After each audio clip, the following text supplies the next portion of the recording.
नागपुर, हैदराबाद, हावड़ा साधनों के अभाव में नहीं मना पाए कि उनके जाने के बाद आंदोलन चलते रहना चाहिए।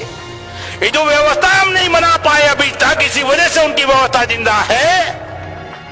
और मेश्राम साहब ने कहा आने वाली जनरेशन के लिए जाने से पहले व्यवस्था बनाकर जाएंगे, जाने से पहले व्यवस्था बनाकर जाएंगे। और कोई आएगा आजादी दिलाएगा इसके भरोसे पर नहीं है, जीते जी आजादी हासिल करेंगे। गांधी की थियरी को नहीं मानते, उन्होंने कहा डू एंड डाई, करो या मरो, उसको नहीं मानते हम कहते हैं डू बिफोर डाई, मरने से पहले कुछ करो, करो या मरो। नहीं मरोगे तो क्या करोगे? अरे मरने से पहले कुछ करो, ताकि आने वाली जनरेशन कहे कि हमारे पुरखों ने हमें आजाद करके गए। अगर ये नहीं किया तो आने वाली जनरेशन हमारी तस्वीरों पर थूकेगी कि हमारे दादा तो लायक थे, ज्योतिराव फूले बाबा साहब अम्बेडकर के समय लायक थे, उन्होंने अधिकार दिलवाए, हमारे बाप नालायक निकले, अधिकार बचा भी नहीं पाए।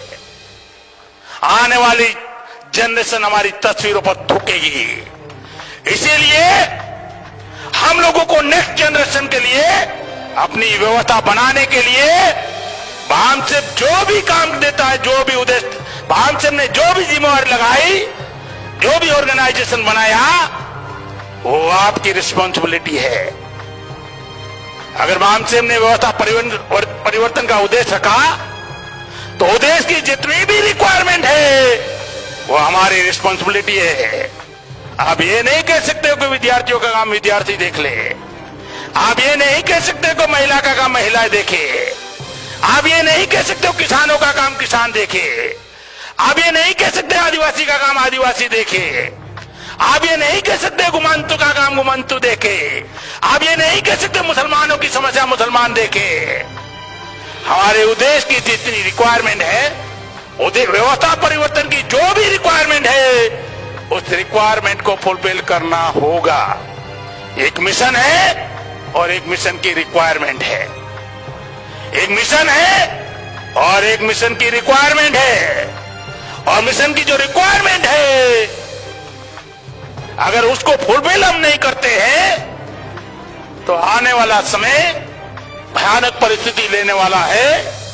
समय रहते हुए परिस्थितियों पर नियंत्रण करने के लिए हम लोगों को भामसेब ने जो प्लान बनाया उसके ऊपर अमल करना होगा। आखिरी बात कहकर समाप्त करता हूं, मेश्राम साहब ने जो प्लान बनाया, मैं दावे और यकीन के साथ कह सकता हूं, 30 साल 35 साल के अनुभव के आधार पर कह सकता हूं, दुश्मनों की बस की बात नहीं है उसको विफल कर सके हमारे प्लान को। हम अगर विफल हो सकते हैं केवल मात्र एक तरीके से, अगर हमने ईमानदारी से काम नहीं किया तो।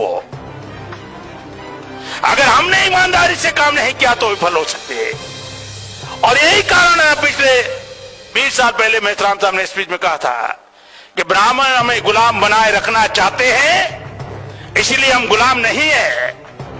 वो गुलाम बनाए रखना चाहते इसलिए हम गुलाम नहीं है, हम आजाद होना नहीं चाहते इसलिए गुलाम है। हम आजाद होना नहीं चाहते इसलिए गुलाम है।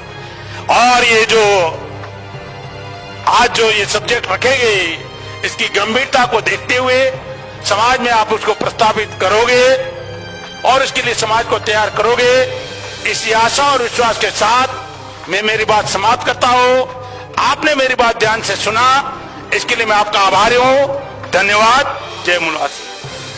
धन्यवाद सर।